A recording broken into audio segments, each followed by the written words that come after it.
हमने संगठन 2020 में ही बना दिया था, क्योंकि हम जानते थे कि कुछ जयचंद टाइप के जो लोग होंगे वो हमारे साथ खेल कर सकते हैं।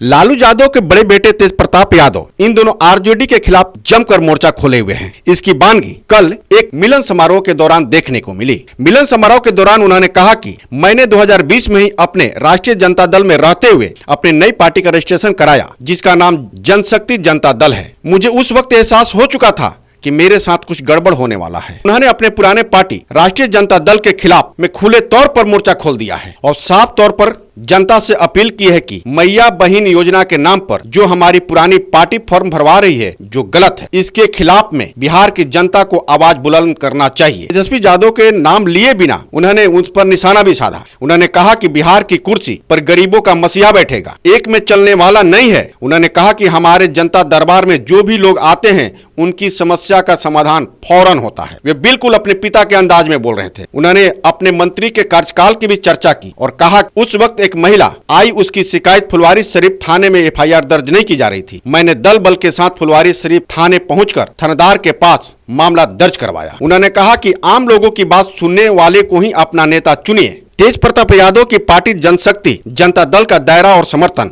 लगातार बढ़ता जा रहा है। अभी तक कई क्षेत्रों में उन्होंने उम्मीदवारों की भी घोषणा कर दी है, जिसमें अरवल, बख्तियारपुर, मोहिनीनगर, शाहपुर शामिल है। लेकिन पार्टी के राष्ट्रीय अध्यक्ष तेज प्रताप यादव ने यह साफ नहीं किया है कि फिलहाल वे 2025 में कितने विधानसभा सीटों पर चुनाव लड़ेंगे। लेकिन उनके अंदाज, उनके स्टाइल लगातार बिहार के कोने कोने तक जनता की यात्रा को संबोधित करते हुए नजर आ रहे हैं। उन्होंने एनडीए की सरकार पर भी निशाना साधा और सुशासन बाबू की सरकार यानी नीतीश कुमार को जमकर लपेटा। उन्होंने बार बार शिक्षा की देवी मां सरस्वती की चर्चा की और कहा कि अब ब्लैक बोर्ड चलेगा, जब तक शिक्षा नहीं होगा तब तक विकास नहीं होगा। बीच बीच में वे भक्ति नजर में भी नजर आ रहे थे। तो रोजगार की समस्या को किस तरीके से निपटारा किया जाए, उसी के लिए जनशक्ति जनता दल का निर्माण हुआ है। जनशक्ति जनता दल, हमने जो संगठन बनाया है जनशक्ति जनता दल, तो हमने संगठन 2020 में ही बना दिया था, क्योंकि हम जानते थे कि कुछ जयचंद टाइप के जो लोग होंगे वो हमारे साथ खेल कर सकते हैं। इसीलिए हमने अपने सूझबूझ के साथ हमने इस संगठन को 2020 में ही इसका निर्माण करने का काम किया था। और ये संगठन केवल और केवल सामाजिक न्याय, जनता का, ये गरीब जनता का ये संगठन है। जो गरीब का नेता होता है वो पैदल चलता है, जो गरीब का नेता होता है वो एसी में नहीं बैठता है, हेलीकॉप्टर में नहीं बैठता है।